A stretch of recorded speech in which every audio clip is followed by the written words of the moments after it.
नमस्कार दोस्तों, मेरा नाम है डॉक्टर नीलम शर्मा। इस वीडियो में हम डिस्कस करेंगे कि सैलिसिया केटी शैम्पू का उपयोग किन कंडीशंस में किया जाता है, सैलिसिया केटी शैम्पू को कैसे लगाना चाहिए और सैलिसिया केटी शैम्पू की वजह से क्या साइड इफेक्ट्स हो सकते हैं, और यह भी डिस्कस करेंगे कि सैलिसिया केटी शैम्पू को लगाते समय क्या क्या सावधानियां रखनी चाहिए। सैलिसिया केटी शैम्पू एक एंटीफंगल दवा है। सैलिसिया केटी शैम्पू का उपयोग सिर की त्वचा में डैंड्रफ को ठीक करने के लिए और डैंड्रफ को होने से रोकने के लिए सैलिसिया केटी शैम्पू का उपयोग किया जाता है। डैंड्रफ की समस्या होने पर सिर की त्वचा से सफेद रंग की सूखी पपड़ी उतरने लगती है और डैंड्रफ की वजह से बाल कमजोर होकर गिरने लगते हैं। इसके अलावा सेबोरिक डर्मेटाइटिस होने पर भी सैलिसिया केटी शैम्पू का उपयोग किया जाता है। सेबोरिक डर्मेटाइटिस डैंड्रफ का ही एक गंभीर रूप है। सेबोरिक डर्मेटाइटिस होने पर त्वचा से सफेद रंग की सूखी पपड़ी बहुत ज्यादा गंभीर रूप से गिरने लगती है। अब हम डिस्कस करेंगे कि सैलिसिया केटी शैम्पू को कैसे लगाना रिकमेंडेड होता है। सैलिसिया केटी शैम्पू को लगाने से पहले आपको अपने बालों और सिर की त्वचा को पानी से अच्छी तरह से भिगो लेना चाहिए। उसके बाद थोड़ी सी मात्रा में सैलिसिया केटी शैम्पू को लेकर सिर की त्वचा में अच्छी तरह से लगाना चाहिए और हल्के हाथ से मसाज करनी चाहिए। और सैलिसिया केटी शैम्पू के झाग बनने के बाद सैलिसिया केटी शैम्पू को 3 मिनट से लेकर 5 मिनट तक सिर में लगाकर छोड़ देना चाहिए और उसके बाद सैलिसिया केटी शैम्पू को पानी की मदद से अच्छी तरह से धो लेना चाहिए। डैंड्रफ को ठीक करने के लिए डॉक्टर शुरुआत में पहले 8 सप्ताह तक सैलिसिया केटी शैम्पू को सप्ताह में 2 बार लगाने की सलाह दे सकते हैं। सैलिसिया केटी शैम्पू को बंद करने के बाद डैंड्रफ की समस्या दोबारा हो सकती है, इसलिए डैंड्रफ की समस्या को दोबारा से होने से रोकने के लिए डॉक्टर 8 सप्ताह बाद सैलिसिया केटी शैम्पू को 2 सप्ताह में 1 बार लगाने की सलाह दे सकते हैं। और यदि किसी व्यक्ति को डैंड्रफ की समस्या बहुत ज्यादा गंभीर है तो ऐसे व्यक्तियों को डॉक्टर सैलिसिया केटी शैम्पू को सप्ताह में 1 बार भी लगाने की सलाह दे सकते हैं। साइड इफेक्ट्स की बात करें तो वैसे तो ज्यादातर व्यक्तियों में सैलिसिया केटी शैम्पू की वजह से कोई साइड इफेक्ट्स नहीं होते हैं, लेकिन कुछ % व्यक्तियों में सैलिसिया केटी शैम्पू की वजह से कुछ साइड इफेक्ट्स हो सकते हैं, जैसे बालों में सूखापन होना,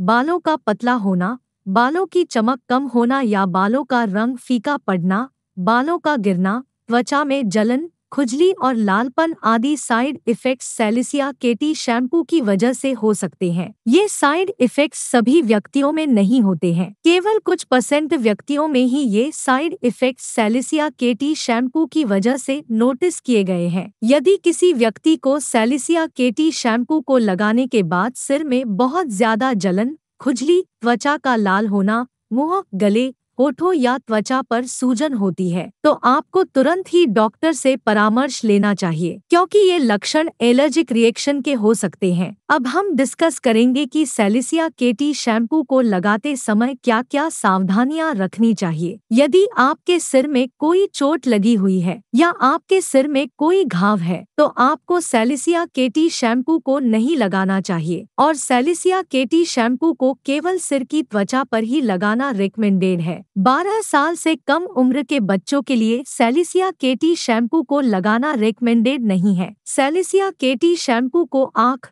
नाक और मुंह के किनारों के पास लगाना रिकमेंडेड नहीं होता है। यदि गलती से सैलिसिया केटी शैम्पू आँख, नाक या मुंह में चला जाता है तो आपको सैलिसिया केटी शैम्पू को तुरंत ही पानी की मदद से धो लेना चाहिए। बालों में ज्यादा केमिकल से भरपूर हेयर कलर का इस्तेमाल करने की वजह से भी डैंड्रफ की समस्या हो सकती है, इसलिए ज्यादा केमिकल से युक्त हेयर कलर का उपयोग न करें। बालों में बहुत ज्यादा तेल लगाने की वजह से और बालों में बहुत ही कम तेल लगाने की वजह से और बालों की नियमित रूप से सफाई न करने की वजह से सिर में डैंड्रफ होने का जोखिम अधिक हो जाता है, इसलिए आपको बालों की नियमित रूप से सफाई करनी चाहिए। वैसे सैलिसिया केटी शैम्पू प्रेग्नेंट महिलाओं और गर्भ में पल रहे बच्चे को कोई नुकसान नहीं पहुंचाता है और स्तनपान करा रही महिलाओं के लिए भी सैलिसिया केटी शैम्पू को लगाना सुरक्षित है, इसलिए डॉक्टर जरूरत पड़ने पर प्रेग्नेंट महिलाओं और और स्तनपान करा रही महिलाओं को सैलिसिया केटी शैम्पू को लगाने की सलाह दे सकता है। अगर किसी व्यक्ति को सैलिसिया केटी शैम्पू या इसके किसी भी इंग्रेडिएंट से एलर्जी है तो ऐसे व्यक्तियों को सैलिसिया केटी शैम्पू को नहीं लगाना चाहिए और ऐसे व्यक्तियों को इसके बारे में डॉक्टर को भी बताना चाहिए। वीडियो को देखने के लिए आपका धन्यवाद। अगर आपको वीडियो पसंद आया तो प्लीज वीडियो को लाइक कर देना, चैनल को सब्सक्राइब कर लेना और अगर आपका सैलिसिया केटी शैम्पू से संबंधित कोई प्रश्न है